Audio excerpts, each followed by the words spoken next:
ጋት ኤግዛም ያስጨንቃቸዋል።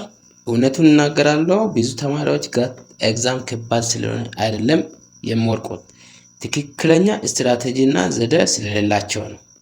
ዛሬ ግን ከፍተኛ ውጤት ጋት ኤግዛም ላይ ለማምጣት 5 ስትራቴጂክ የሆነ መንገድ እነግራችኋለሁ። ከዚህ ቪዲዮ መጨረሻ ላይ ጋት ኤግዛም ላይ ለማለፍ ብዙ ተማሪዎች ለማንበብ የሚጠቀሙት በጣም ገራሚ መጽሐፍ እሰጣችኋለሁ። እስከ መጨረሻ ቆዩ። ሰብስክራይብ አድርጋችሁ ጀምሩ። የመጀመሪያ ቴክኒክ ምንድን ከተባለ ስማርት ስተዲ ማድረግ ያስፈልጋችኋል። ጋት ኤግዛም ለማለፍ ስማርት ስተዲ አድርጉ። ስማርት ስተዲ ማድረግ ማለት ሃርድ ስተዲ አይደለም። ሁለቱም ልዩነት አላቸው። ስማርት ስተዲ ስታደርጉ እነዚህን ሜቶዶች መከተልና ተግባራዊ ማድረግ ያስፈልጋቸዋል። ስማርት ስተዲ ስታደርጉ ብዙ ተማሪዎች ጥናት ላይ ብዙ ሰዓት ያሳልፋሉ፣ ግን ውጤት አያገኙም ወይ አያልፉም። ለምን? ምክንያቱም ስማርት ስተዲ ስለሌላቸውና ስማርት ስተዲ አያደርጉም። በዚህ ስር ያሉ በተደጋጋሚ የሚመጡ ጥያቄዎች ላይ ትኩረት ማድረግ ያስፈልጋል። ስማርት ስተዲ ውስጥ ምን አለ?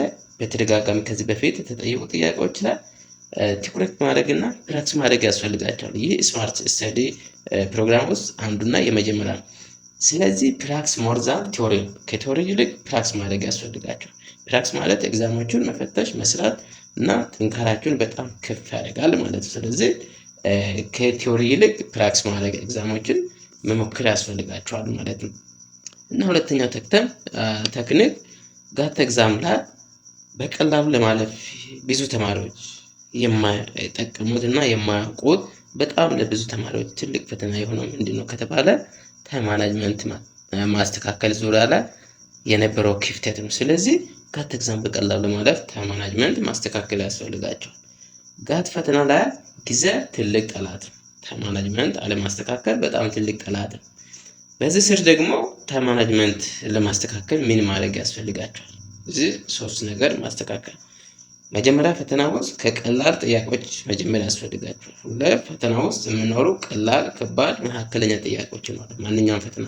ስለዚህ ኤግዛሙ ቢያንስ ስትጀምሩ ከቀላል ጥያቄዎች መጀመር ያስፈልጋቸዋል ማለት ነው። ለምን? ከከባዱ ጋር እየታገላችሁ ጊዜያችሁን ሳትባከኑ በቀላሉ ፈተናውን ለማለፍ እንዲረዳችሁ ከቀላል ጥያቄዎች ጀምሩ። ከባድ ጥያቄ ስኪፕ አድርጉ። ከባድ ጥያቄ ከገጠማችሁ ስኪፕ አድርጉና እሱን ዘላችሁ ወደ ቀላል ጥያቄ መሄድ ያስፈልጋችኋል ታይም ማኔጅመንት ውስጥ።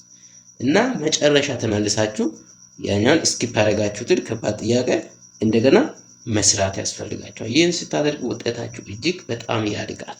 የማለፍ ቻንሳችሁ በጣም ከፍ ያለ ነው። ከ90% በላይ ከፍ ያለ የማለፍ እድል ቻንሳችሁ በጣም ያድጋል ማለት ነው። እና ሶስተኛው ቴክኒክ ጋት ኤግዛም በቀላሉ ለማለፍ ልብ በሉ 5 ቴክኒክ ነግራችኋለሁ ብያለሁ። ደግሞ ሳብስክራይብም እያደረጋችሁ ያላደረጋችሁ። ሶስተኛው ቴክኒክ ደግሞ ኤሊሚኔሽን ሜተድ ተጠቀሙ። ጋት ኤግዛም በቀላሉ ለማለፍ ኤሊሚኔሽን ሜተድ ተጠቀሙ። አብዛኛው ተማሪ ምንም ይህንን ስትራቴጂ አይጠቀምም። አብዛኛው ጎበዝ ተማሪዎች ይህንን ዘዴ በጣም ይጠቀማሉ። ሁሉም ተማሪ ተመሳሳይ ውጤት የማያገኝበት ምክንያት እነዚህ ስትራቴጂዎች ስለማይጠቀሙ ኤሊሚኔሽን ሜተድ ተጠቀሙ።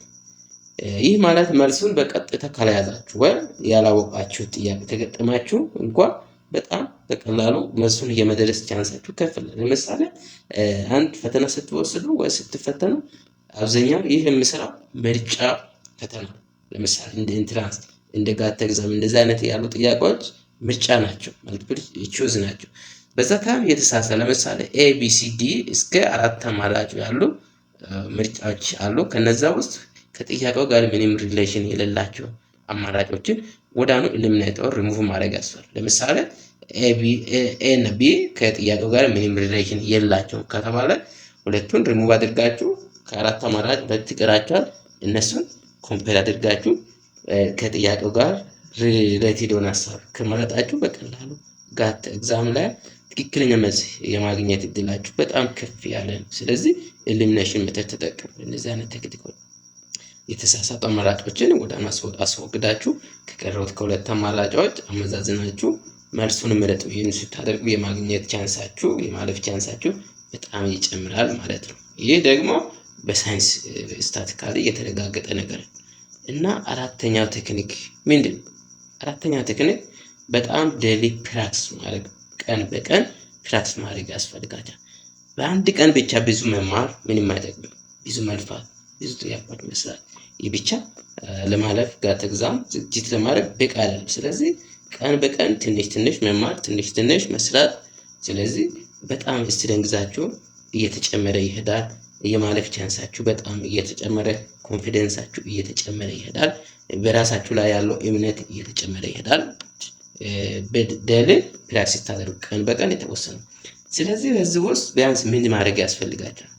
በቀን ከ20 እስከ 30 ጥያቄ መስራት። ከዚህ በፊት የመጡ ጥያቄዎችም ይሁን ከዛ ጥያቄዎች ጋር ጋት ኤግዛም ጋር ሪሌትድ የሆኑ ጥያቄዎች ከ20 እስከ 30 ጥያቄዎች መስራት ያስፈልጋቸዋል፣ መሞከር ያስፈልጋቸዋል ማለት ነው። ከዛ ከሞከራችሁ በኋላ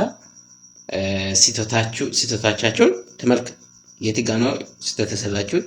የት ጋ ነው በትክክል ያልሰራችሁት? እሱን መፈተሽ ያስፈልጋቸዋል። ሰልፍ አሰስ ማድረግ ያስፈልጋቸዋል። ከዛ ስህተት ከሰራችሁ ትክክለኛን እንደ ጠንካራ ጎን ወስዳችሁ፣ ስህተት ከሰራችሁ ከስህተታችሁ መማር ያስፈልጋቸው። ከስህተታችሁ ተምራችሁ ያኛ የተሸወዳችሁትን ያላወቃችሁትን ከስህተታችሁ ተምራችሁ ማስተካከል፣ ምን መማር እንዳለባችሁ አውቃችሁ ትልቅ ነገር ከስህተታችሁ መማርና ማስተካከል። ስለዚህ ይህንን በተከታታይ ኮንሲስተንሲ ስታደርጉ ሳክሰስ ይሆናል። 100% በጣም የማለፍ ቻንሳችሁ በጣም ከፍ ያለ። ስለዚህ እነዚህ ተግባራቶች በጣም ብዙ ተማሪዎችን ውጤታማ የሚያደርግ ስትራቴጂ እና ቴክኒክ ናቸው። እና አምስተኛውና የመጨረሻኛው ቴክኒክ ጋት ኤግዛም ለማለፍ ኤግዛም ስትራቴጂ ይኖራችሁ። ኤግዛም ስትራቴጂ ሲባል ምንድን ነው? ኤግዛም ስትራቴጂ ሳይኖራችሁ እና ምንም ኤግዛም ስትራቴጂ የሌለው ተማሪ ማንኛውንም ፈተና ማለፍ አይችልም። ብዙ ተማሪዎች እነዚህ ስትራቴጂ ላይ ይወድቃሉ። ቤታቸው ውስጥ ያነባሉ፣ ወራትን አመታትን ብዙ እየለፉ ይቆያሉ። ግን ኤግዛም ስትራቴጂ ስለሌላቸው እዚህ ጋር በጣም ፌል ይሆናሉ።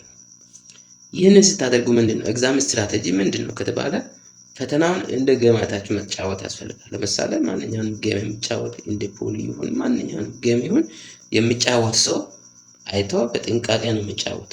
ልክ ፈተናውንም ስትፈተኑ እንደ ገማታችሁ መጫወት፣ እንደ ገማታችሁ መፈተን በጥንቃቄ ከአእምሯችሁ ጋር ኮኔክት አድርጋችሁ አገናዝባችሁ መስራት ያስፈልጋችኋል ማለት ነው። እንደገ በጥንቃቄ በጌዚንግ የሚመጣ ውጤት የለም፣ በጌዚንግ የሚገኝ ጥሩ ነገር የለም። ስለዚህ ማንኛውንም ነገር በጥንቃቄ ስታደርጉ በጣም ጥሩና የልፋታችሁን ውጤት ማግኘት ትችላላችሁ ማለት። ስለዚህ በጥንቃቄ መስራት ያስፈልጋችኋል ማለት። ስለዚህ ከዚህ ስር ደግሞ ስትራቴጂ ውስጥ ምንድነው መጨናነቅ አያስፈልግም። አትጨነቁ። በቃ ሁሉንም ነገር እንደቀላል። ፈተና ማለት የተማራችሁትን ነገር ምን ያህል አውቃችኋል፣ ምን ያህል አላወቃችሁም የሚለውን እሱን መፈተሽ እንጂ ምንም መጨናነቅ አያስፈልግም። ከተጨናነቃችሁ የተማራችሁትን ያወቃችሁትን ሁሉ ትረሳላችሁ። ስለዚህ ሳትጨናነቁ ፈተና ውስጥ ከተቀመጣችሁ የማሰብ የተማራችሁትን የማሰብ እድላችሁ በጣም ከፍ ይሆናል። አለመጨናነቅ ትልቅ ቦታ ትልቅ ውጤት ላይ ያደርሳችኋል እና በራሳችሁ እምነት ይኖራል። ሰልፍ ኮንፊደንስ ይኖራል። ሰልፍ ኮንፊደንስ አብዛኛው ተማሪ አንብቦ ለፍቶ ብዙ ካደረገ በኋላ ወደ ፈተና ሲገባ ሰልፍ ኮንፊደንስ ሳይኖረው ፈተና ውስጥ ገብቶ ይወድቃል። ስለዚህ ብዙ ካነበባችሁ በኋላ በራሳችሁ ላይ ትልቅ እምነት ይኖራል። አልፋለሁ፣ እንደዛ አደርጋለሁ የሚለው ሰልፍ ኮንፊደንስ በራሳችሁ ላይ ማዳበር ያስፈልጋችኋል። ፍርሃት ምንም ሳይኖራችሁ ሰልፍ ኮንፊደንስ ካላችሁ በቀላሉ ኤግዛም ማለፍ ትችላላችሁ ማለት ነው። ስለዚህ ውድ ተመልካቾቻችን እነዚህን 5 ስትራቴጂዎች በቀላሉ ተግባራዊ ካደረጋችሁ ጋት ኤግዛም በቀላሉ በዘዴ በቀላሉ ማለፍ ትችላላችሁ። ምንም ሳትጨናነቁ በቀላሉ ታልፋላችሁ። ስለዚህ ቀደም መጨረሻ አካባቢ ጋት ኤግዛም ለማለፍ የሚጠቅም መጽሐፍ እሰጣችኋለሁ ብዬ ነበረ። እሱ ምንድነው ካላችሁ ቴሌግራም ቻናል ላይ ዩቲ ሚዲያ የሚለው ቻናል አለ።